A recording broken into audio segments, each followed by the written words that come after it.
And it's now my pleasure to introduce the fourth president of our university, Dr. William Owen. When Dr. Owen came to UMDNJ in 2007, he spoke of accelerating our success. And we have experienced the remarkable forward thrust that his leadership has meant in these past 2 years. I now invite him to share with us the state of the university and his vision for our future.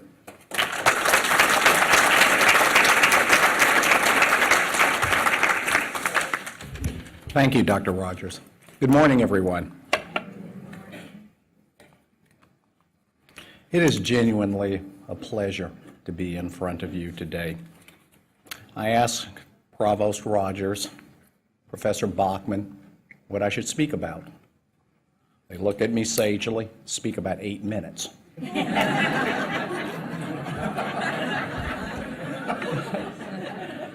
So, Provost, Professor, as President CEO, I can, one, go off script and take as long as I want. So everyone is duly warned. I want to start with a bit of a story, because often in speaking to a group like this, the challenge is, am I speaking as Bill Owen, President of the university, and so representing the trustees as well? Or am I speaking as Bill Owen, an individual? And to help you understand how challenging that disparity can be, I'm going to give you a little story. As all of you know, I'm from the Deep South. If you tell a story about the Deep South, you got to talk about a preacher. So I'm going to tell you a story about a preacher who's walking down a dusty road in North Carolina. It's a very hot day, and it's a quiet woods, but he hears a commotion up ahead down the road. What is that? He speeds up to get nearer the commotion, and it gets louder. And as he walks faster and closer, it gets louder still. He turns a corner and he sees the source of the commotion, and it is a group of small boys wildly gesticulating. They're yelling at one another, but they seem to be encircling something. He gets closer still, and he sees that they are around a small dog.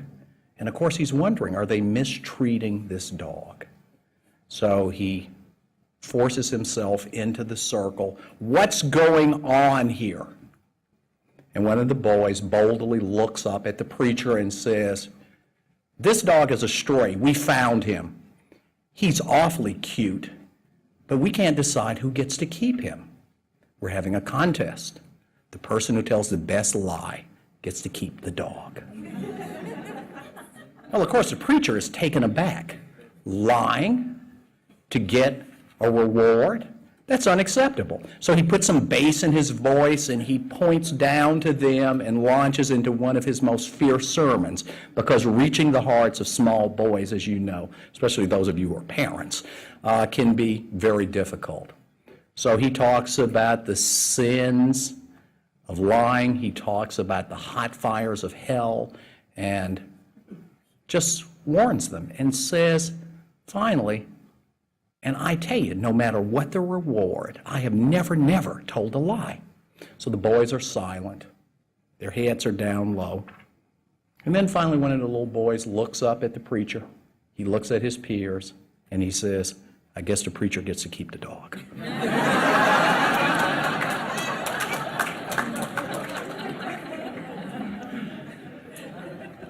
So whether you view me as one of the small boys or the preacher, I do want to say there is a good bit of sincerity about my remarks here. Yesterday afternoon, many of you heard that the Board of Trustees authorized me to be their signatory on an agreement between the University of Medicine and Dentistry and the Office of the Inspector General of the United States. And that was to sign a corporate integrity agreement. For those of you who are not familiar with a corporate integrity agreement, I'm going to refer to it henceforth as a CIA.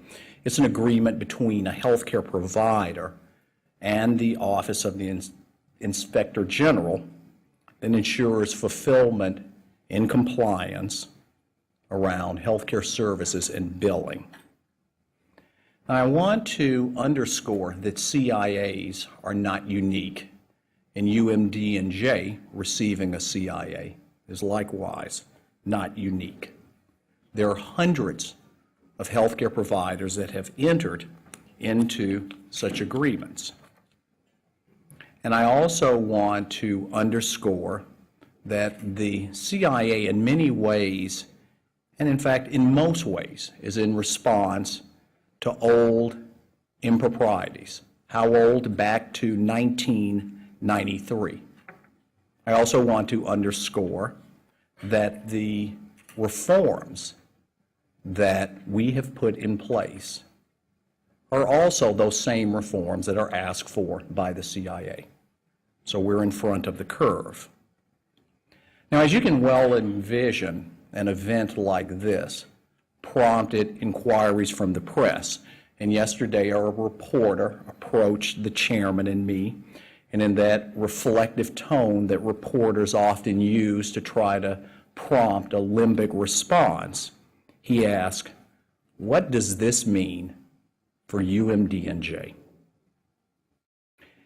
I thought about the answer, and the answer, of course, is colored by the impact of what I will call the dark days of the past on each of us as individuals in this organization. There is no singular answer. I am reminded of my prior boss at Baxter who said to me once, "Bill, perception is not reality. Perception is multiple realities." So the answer to that question is as protean as the impact of those dark days has been on each of us. But I think there are some features of that past that are uniform, that very much align with what a response, a collective response, would be. First of all, I can say that the inappropriate and selfish behaviors of a tiny group of people at UMDNJ did tarnish us all. I'd be foolish to state otherwise.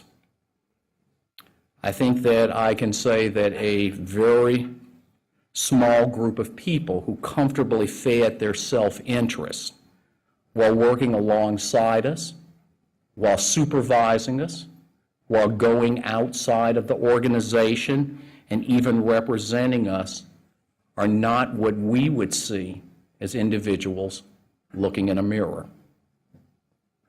I can say that bad behaviors, low expectations, and just good old plain distractions challenged us on a daily basis to the point that I would say we were just dog-tired, or as we say down south, bone-weary.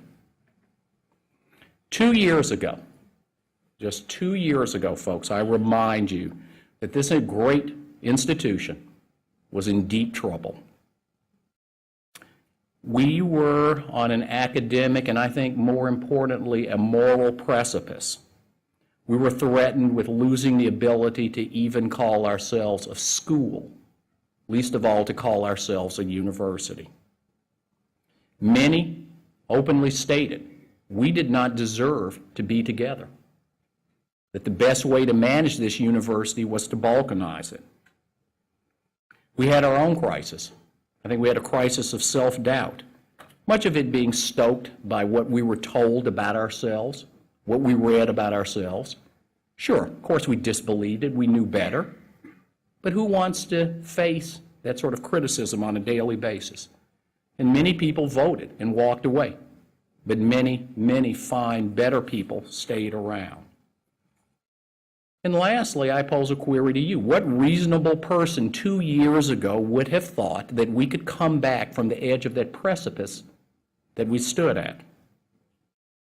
Now, over these past 2 years, we, and it is very much a collective we, worked hard to make UMDNJ a much, much finer place, and one that I think the public, and most importantly you, can view with pride.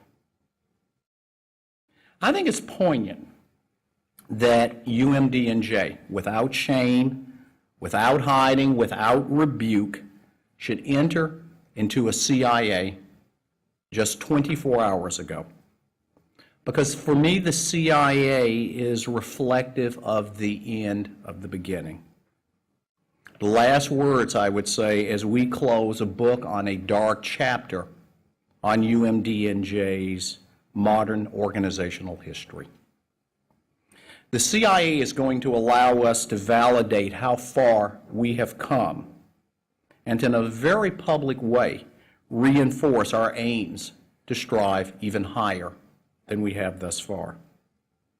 So I think it's fitting, I would say it's providence, not coincidence, that the day before this grand occasion, we close the book on kind of an ugly chapter. Jim Collins described the necessity of transforming an organization by, as he put it, getting the right people on the bus. I think that now we have so many right people, we don't need a bus, we need a bunch of buses. And I want to call out a few people as just examples. After an extensive national search, Sue Salmon, Peter Amenta were identified as our permanent deans of the School of Nursing and the School of Robert Wood Johnson Medical School, respectively. If any of you follow the Wall Street Journal, you may recall last week that on the cover were two articles describing a global confectioner that found itself in the midst of a hostile takeover, Cadbury. Why am I mentioning that? Well, I want you to know that we poached the chief financial officer from Cadbury North America, and some of us think that their challenges are related to that, David Miller. David, could I have you stand since many people here have not had an opportunity to meet you?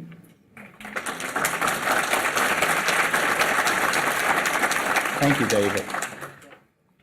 Has joined Denise Mulkern, and they have generated a unique financial team, not just for UMDNJ, but for any large university, a chief financial officer and a comptroller. I am pleased, I am proud. I think we've got the finest finance team in higher education, and they've got one goal in mind, not just simply to increase your financial knowledge, but to improve the amount of coin in the realm. Some of you have met, albeit not all, Diane Weathers, who joined us from Essence Magazine, where she was the editor-in-chief. Diane, are you here? I guess Diane had to step out. Diane brings her grace, her expertise, her domain knowledge to lead our communications team and accelerate our success in external branding. I want to call out Kathy Van Camp. Kathy, could you please stand? Kathy has newly taken on the role as our Chief Ethics and Compliance Officer. Many of you have heard me talk about that we had behaviors within our organization as if we had people who did not have a grandmother. Kathy's far too young to be anyone's grandmother, but she brings that sort of fairness, passion, and compassion to her job. Many of you have heard me say that in this university there's something that's very powerful if you look at its active components, and that is virtually every one of them is followed by the suffix school, and it kind of reminds us of what we do. And I will tell you what fine schools we have. Our applications are up for all of our schools. And guess what? The quality of our students is up as well. In a climate where there are, if anything, financial disincentives to pursuing health educations because of their costs. Our students who either by choice or mandate pursue training after their terminal degree are being sought after by some of the most venerated institutions in the United States. But I'm especially proud that we are able to retain some of those students for ourselves, selfishly, and also for the state of New Jersey. Master educators, I think that is a testament to your success, and congratulations to you in teaching and empowering those students and making them want to stay here to continue their learning and some to even join us. You heard Provost Rogers mention a moment earlier an exciting initiative from our students. Teachers, you challenged the students in our organization to come back to you to tell you how you could practice your art better. And it's quite evident that the students took you up on their challenge. You heard about the Student Senate. Last month I had an opportunity to meet with that leadership. And I will tell you, it was bolstering and inspiring. It made me envious of you and your ability to engage with talented, passionate young folks like that on a routine basis. It was a forceful voice of one that was composed of 8. And you heard from the commissioner that your achievements have been recognized outside of the university, and in many ways. You're the commissioner talking about responses from Washington. Let me share with you a response from Washington. I have received letters and phone calls from Washington.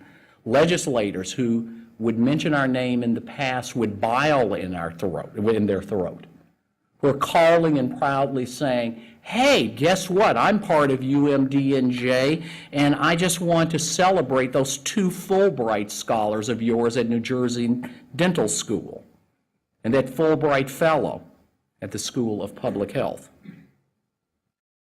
I remind you, for the first time, the University Hospital is now on that list that everyone hates, the top hospitals in America. I don't like the list if I'm not on it, but boy, if I'm on it, I love it. And guess what? Both of our major teaching hospitals are on it. The University Hospital and Robert Wood Johnson Hospital. How many universities nationally have not just one, but both their hospitals where discovery teaching and clinical care are provided that are on that list? Broadway House. There are over 15,000 nursing homes in the United States. 41 out of 15,000 made the U.S. News and World Report honor roll, and Broadway House was one of those. Our School of Osteopathic Medicine, again, was listed in the top 15 osteopathic programs in the United States. Now that I'm over 50, I do care about that. It's nice to know they're right down the road.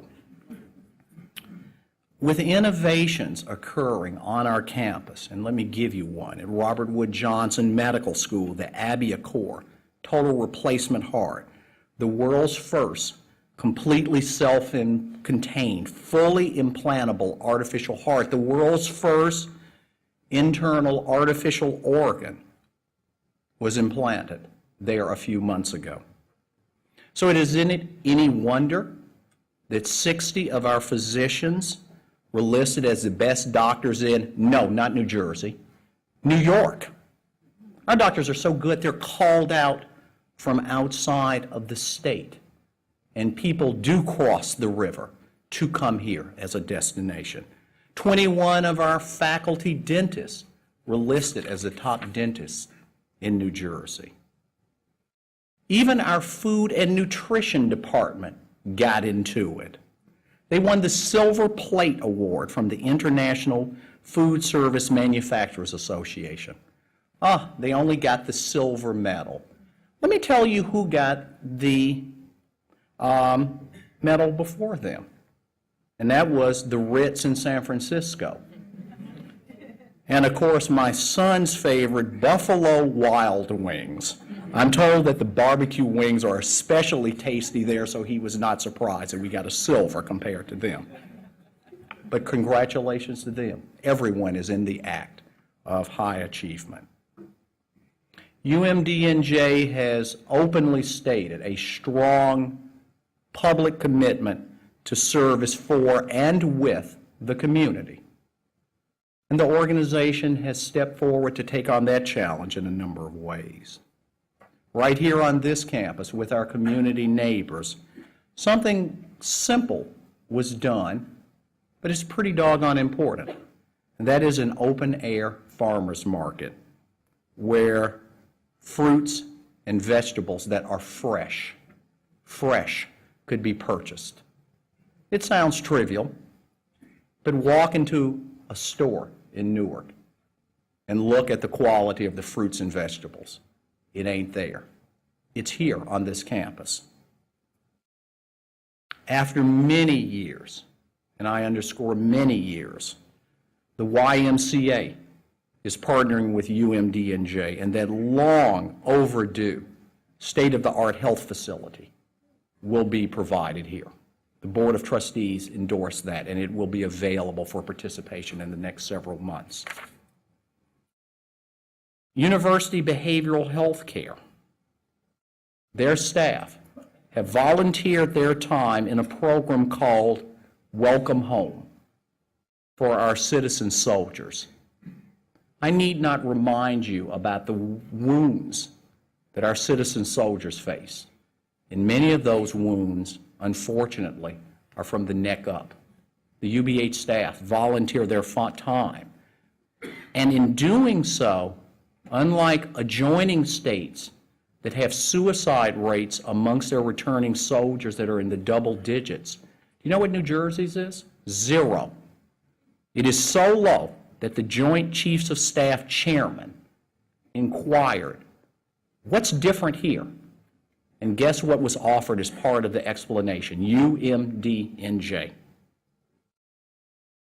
University Behavioral Health Care is one of the first organizations in the country to, as a behavioral and mental health organization, to recognize that physical health is a problem as well, and has developed a physical health component for those patients, working with the foundation of UMDNJ.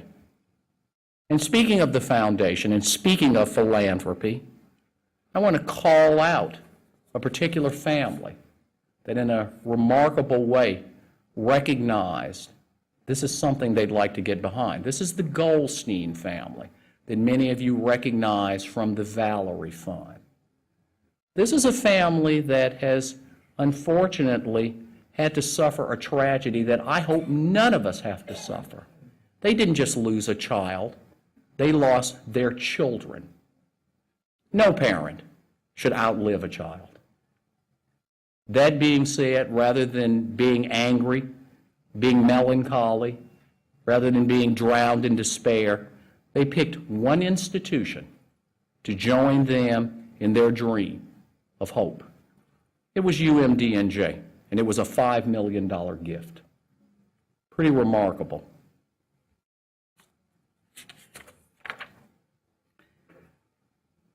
I also want to call out that this university discovers things. You all know that. But it's sometimes fun just to sit down and look at the types of discoveries that have occurred here, and they're at both ends of the spectrum. And one end of the spectrum is simply looking at a pattern, something that's already there, but saying, do I see it in a different way? At the School of Osteopathic Medicine, you may have heard last month a manuscript that was published in Health Affairs that has gained national attention in the context of healthcare reform, that described the United States now falling rapidly behind in the development of new drugs. At the other extreme are the people who discover what God has already known in God's wonderful design. A team at the Cancer Institute of New Jersey, part of Robert Wood Johnson Medical School, described a novel pathway of cancer resistance called autophagy. And in doing so, have prompted the National Institute to initiate not one, but 4 clinical intervention trials for cancer resistance based on that. Again, part of our wonderful high-performing university. You heard a little bit from the commissioner about our participation in the healthcare reform debate and also our contribution to the knowledge-based economy. Commissioner Trustee, I am pleased to say that I am glad the President gave us $250,000, but I am even prouder. I am happy that you, the faculty, have actually garnered $13 million of ARRA money. And that's just as of now. There are months to go and grants to be read. Dean Feldman of New Jersey Dental School actually has contributed in a very personal and provocative way to the healthcare reform debate. Guess what? Oral health remarkably had been omitted from conversations around information technologies, had been. Because of her leadership, her guidance, her advocacy, it is now included in that debate to the level of the executive branch. These are just a small number of the substantial accomplishments that all of you have made over these last 2 years. When I arrived at UMDNJ, a senior legislator in this state seriously queried me, asking if UMDNJ was too big. Think about that, too big. Now, I will tell you, as I sit here in that 8 minutes that Provost Rogers has allocated me to speak, you would say, yeah, it is too big, because you cannot recite all of the great things that have been accomplished in this year alone. You can't even come close. For example, if it were smaller, maybe you wouldn't feel amiss not mentioning our students' knitting program, in which they generate small squares, small knit squares. They assemble them, they're sewn together, and they're used as blankets for cold, unprotected babies in impoverished areas of Africa. If we were smaller, maybe I'd have time to tell you about our rapid screening test that was developed at New Jersey Medical School to identify patients with drug-resistant tuberculosis, which a few months ago was recently and successfully commercialized. If we were smaller, I'd have time to tell you some of the stories about the 2 million people who see a UMDNJ health provider every year and walk away so pleased that I receive unsolicited letters of gratitude and praise for you. If we were smaller, maybe I'd have time to tell you about a challenged youngster in Newark, New Jersey, who entered one of our pipeline programs and is now grown up. And growing up is pursuing an MD, a PhD, an MPH at our schools. So I will tell you, I actually kind of like us being too big. Let's be candid. It allows me to be braggadocious when I'm there with other university presidents. And well, I should be. My job is to be cheerleader and alligator wrestler. But in response to that original query, all kidding aside, no, I don't think we're too big. Because if we were too big, I wouldn't know about a team member, Linda Groach, who has been employed in HR for 40 years, who wrote me last week to say, quote, I consider myself the chief cheerleader of UMDNJ during good and bad times. If we were too big, I wouldn't know about security officer Kachina Johnson in the Bergen building, who ran up 14 floors, 28 flights of stairs to join another team member who was gait impaired such that she could not come down the stairs during an evacuation of the building in a fire. Kachina, who sat there with the team member, and when I pointed this out to her, she said, quote, "President Owen, I was only doing what was right," end quote. If we were too big, I wouldn't know about the initial iteration of UMDNJ's credo being produced by a multidisciplinary committee from across our campuses. That initial iteration of a living and breathing embodiment of our mutually shared values as a university. If we were too big, I would not have had an opportunity to read that first iteration. It brought tears to my eyes. 2 years later, on this occasion we call University Day, after reflecting on some of your accomplishments, and that's a small s sum, my proud answer is that we are not too big. I would say rather, we're too small. Perhaps too small in pursuing our audacious ambitions. Perhaps too small in declaring our bold ambitions. Maybe too small in asking our supporters and detractors alike to turn and see the brave and bold aims that we have for ourselves. Most importantly, I think, as you folks have heard all morning, we're too small in the recognition of your great accomplishments. So I have one final request. I'd like everyone in the room to stand.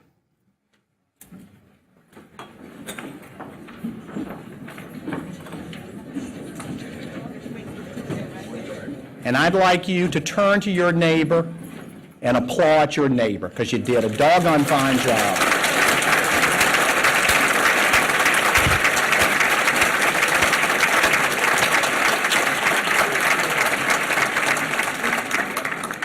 UMDNJ, good job. Thank you.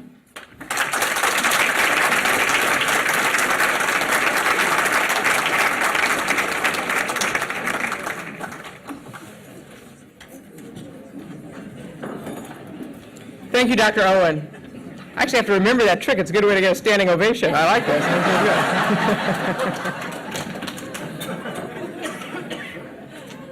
I also want to thank all of you for being here today in acknowledgement and celebration of our master educators and also the recipient of our Medal of Leadership, Commissioner Howard.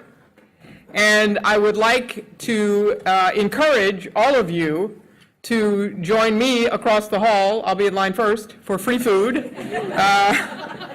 And another opportunity, obviously, to interact with Commissioner Howard as well as your colleagues in the Master Educators Guild. Thank you very much.